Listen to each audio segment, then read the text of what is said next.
ॐ श्री परमात्मने नमः।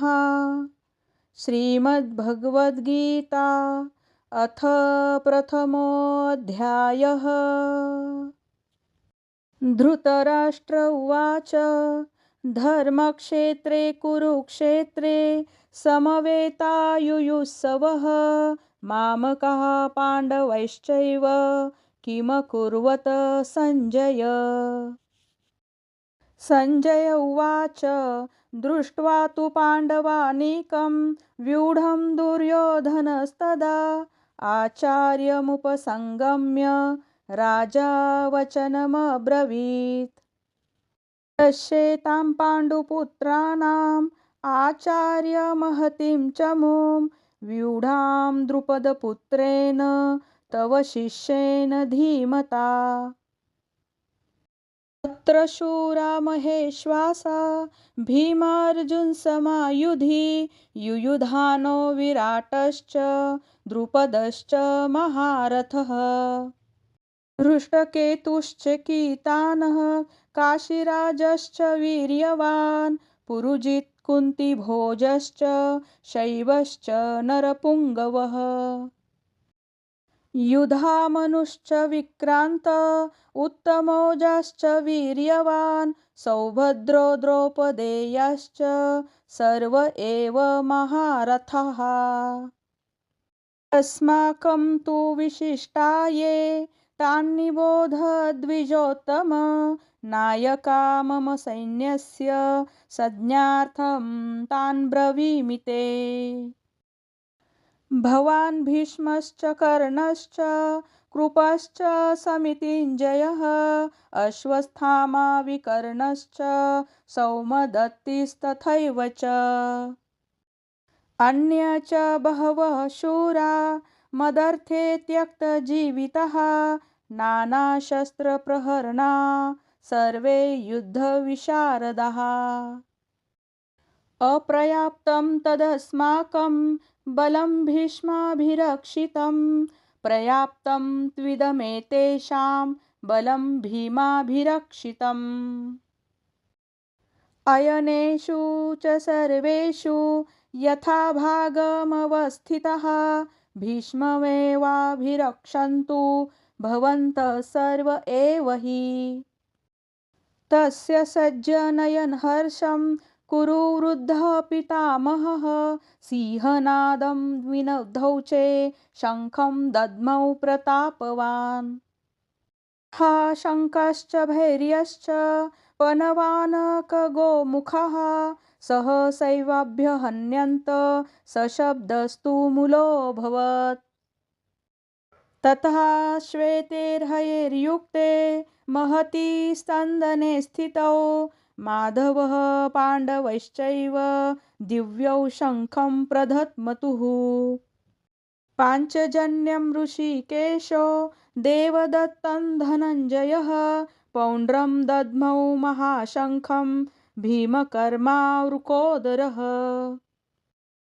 अनन्तविजयं राजा कुन्तीपुत्रो युधिष्ठिरः नकुलः सहदेवश्च सुघोषमणिपुष्पकौ काशश्च परमेश्वासः शिखण्डी च महारथः धृष्टद्युम्नो विराटश्च सात्यकीश्चापराजितः।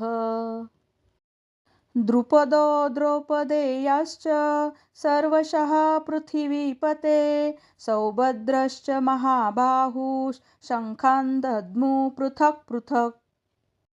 सघोषो धर्तराष्ट्राणां हृदयानि व्यधारयत् नभश्च पृथिवीं चैव तुमुलो व्यनुनादयन्। अथ व्यवस्थितान् दृष्ट्वा धार्तराष्ट्रान् कपिध्वजः प्रवृत्ते शस्त्रसम्पाते धनुरुद्धम्य पाण्डवः। ऋषिकेशं तदा वाक्यम् इदमाह महीपते।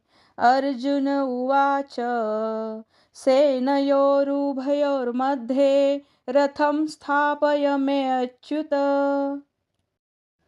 यावदेतान् निरीक्षेऽहं योद्धुकामान् वस्थितान् कैर्मया सह योद्धव्यम् अस्मिन् रणसमुद्यमे।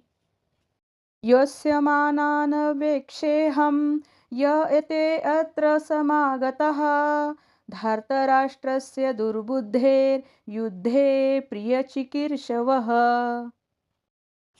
सञ्जय उवाच एवमुक्तो ऋषिकेशो गुडाकेशेन भारत सेनयोरुभयोर्मध्ये स्थापयित्वा रथोत्तमम्। भीष्मद्रोणप्रमुक्ताः सर्वेषां च महीक्षिताम् उवाच पार्थ पश्येतान् समवेतान् कुरुनिति। तत्र पश्यास्थितान् पार्थं पितॄनथ पितामहान् आचार्यान् मातुलान् भ्रातॄन् पुत्रान् पौत्रान् सखींस्तथा श्वशुरान् सुहृदश्चैव सेनयोरुभयोरपि तान् समीक्ष्य स कौन्तेय सर्वान् बन्धून् वस्थितान्। कृपया परयाविष्टो विषीदन्निदमब्रवीत्। अर्जुन उवाच दृष्ट्वेवं स्वजनं कृष्ण युयुत्सं समुपस्थितम्। सीदन्ति मम गात्राणि मुखं च परिशुष्यति वेपथुश्च शरीरे मे रोमहर्षश्च जायते। गाण्डीवं संस्मृते हस्तात् त्वक्चैव परिधह्यते न च शक्नोम्यवस्थातुं भ्रमतीव च मे मनः। निमित्तानि च पश्यामि विपरीतानि केशव न च श्रेयोऽनुपश्यामि हत्वा स्वजनमाहवे। न काङ्क्षे विजयं कृष्ण न च राज्यं सुखानि च किं नो राज्येन गोविन्द किं भोगैर्जीवितेन वा। येषामर्थे काङ्क्षितं नो राज्यं भोगा सुखानि च त इमेव स्थिता युद्धे प्राणास्त्यक्त्वा धनानि च।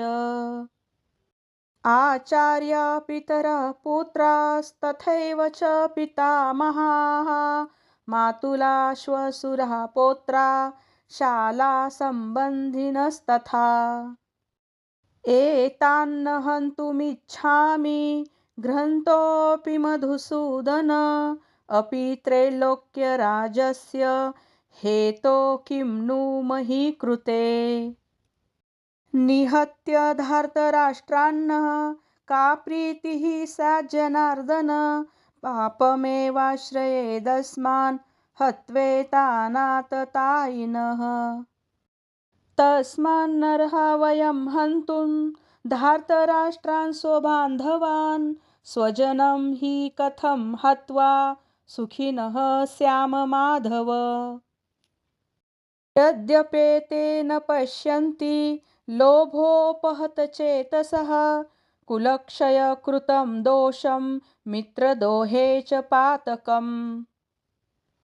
कथं न ज्ञेयम् अस्माभिः पापादस्मान्न निवर्तितुं कुलक्षयकृतं दोषं प्रपश्याद्भिर्जनार्दन।